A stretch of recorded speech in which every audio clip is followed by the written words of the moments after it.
আপনাদের মনে আছে পিলখানা হত্যাকাণ্ড বলেন বা বিডিআর বিদ্রোহের কথা বলেন, এত এত সৈনিক মেরে ফেললো বিডিআর সদস্যদের, প্রায় 57 জন সৈনিক মেরে ফেলছিল ওই দিন।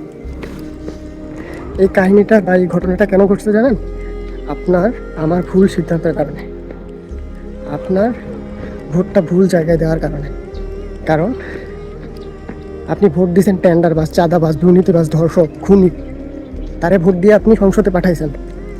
ওই দিন চাইলেই সেনাবাহিনী যাইতে পারতো ফোর্স নিয়ে, চাইলেই বিডিআর সদস্যরা যারা বাইরে ছিল তারা ধাপ করে ঢুকে অন্তত 2-4টা লাশ ফালানোর মতো ক্ষমতা ওই সময় ছিল বিডিআর সদস্যদের, যারা বাইরে ছিল, বিনা অস্ত্রে ছিল। কিন্তু ওই যে অনুমতির কারণে অনুমতি লাগবে, অনুমতিটা দেয় নাই কেন?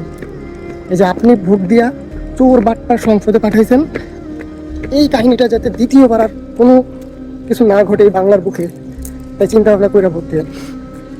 সেনাপ্রধানের কথা এটাকে ইঙ্গিত করে যে আপনি ভোট দিবেন চোর বাটপার, চিটার, টেন্ডারবাজ, চাঁদাবাজ, ধর্ষক, খুনি, তাদেরকে এমপি মন্ত্রী বানাইবেন, পরে আমাদের কাছে আশ্রয় চাইবেন, সাহায্য চাইবেন। এটা কি করে হতে পারে? কারণ তখন সেনাবাহিনী ওই টেন্ডারবাজ, চাঁদাবাজ, দুর্নীতিবাজ, ধর্ষকের কাছে জিম্মি থাকে, তার হাতে কলমের খোঁচা থাকে, ওই এমপি মন্ত্রীর কাছে তার খোঁচাতে তার চাকরি চলে যাবে। সুতরাং তখন আশ্রয় চাইলেও সেনাবাহিনী আপনাকে ছুটে দিবে, আশ্রয় দিবেন, কারণ তার চাকরির মায়া আছে, তার জীবনের মায়া আছে। তাই চিন্তা ভাবনা করে ভোট দেবেন, ভালো জায়গাতে ভোট